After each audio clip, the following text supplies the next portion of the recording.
రేవంత్ రెడ్డి మీడియాతో మాట్లాడుతున్నారు. ఇప్పుడు ఆ లైవ్ చూద్దాం.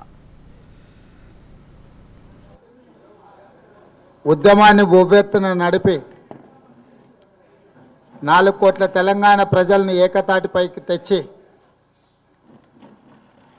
తెలంగాణ రాష్ట్రాన్ని సాధించి తెలంగాణ ప్రజల యొక్క ఆత్మగౌరవం నిలబెట్టిన నాటి జేఏసీ చైర్మన్ కోదండరాం గారు, నేటి తెలంగాణ జనసమితి అధ్యక్షుడిగా గత 10 సంవత్సరాల నుంచి బీఆర్ఎస్ ప్రభుత్వ యొక్క నియంతృత్వ పోకడలను, అప్రస్వామిక చర్యలను, అవినీతిని, అక్రమాలను నిలదీస్తూ ప్రజల పక్షాన నిలబడి నికార్సుగా కొట్లాడుతున్న కోదండరాం గారి యొక్క మద్దతును స్వీకరించడానికి, ఆశించడానికి ఈరోజు కాంగ్రెస్ పార్టీ తెలంగాణ జనసమితి కార్యాలయానికి రావడం జరిగింది.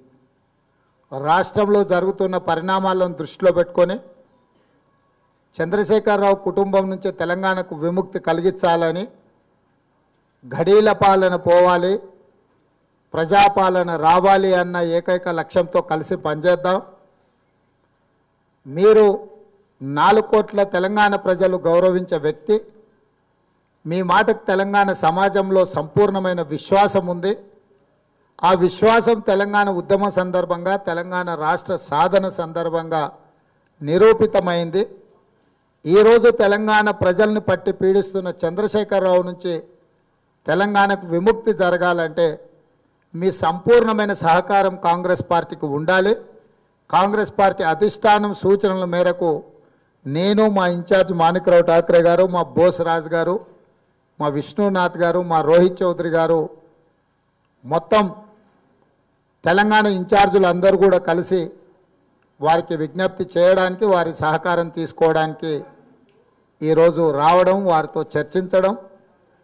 మేము స్థూలంగా మా విజ్ఞాపన పత్రాన్ని, అదేవిధంగా మా ఇద్దరి అవగాహన పత్రాన్ని కూడా మీడియా మిత్రులకు ప్రత్యేకంగా విడుదల చేస్తున్నాము. భవిష్యత్ కార్యాచరణను కూడా తొందరలోనే ఒక సమన్వయ కమిటీని నియమించుకొని ముందుకు వెళ్తాం. ఎన్నికల సమన్వయానికే కాదు,